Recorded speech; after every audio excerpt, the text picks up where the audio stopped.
আজকের এই মাহফিলে আমরা যেরকম সবাই সমবেত হয়েছি, মাশাআল্লাহ চরম নীরব নিস্তব্ধ পরিবেশে সবাই পিনপতন নীরব হয়ে এই মুহূর্তে কথা শুনছি। আমি আশা করব শেষ মুহূর্ত পর্যন্ত আমরা এই অবস্থা বজায় রাখবো।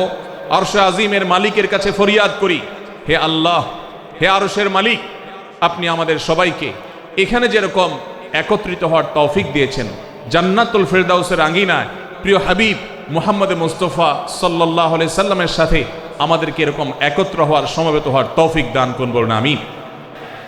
সম্মানিত ভাইয়েরা, আমি আপনাদের সম্মুখে কোরআনে কারীমের গুরুত্বপূর্ণ একটি সূরা, সূরা হুজরাতের একটি আয়াত তেলাওয়াত করেছি। সূরা হুজরাতের 7টি বিশেষ সামারি আপনাদের সামনে আমি তুলে ধরতে চাই।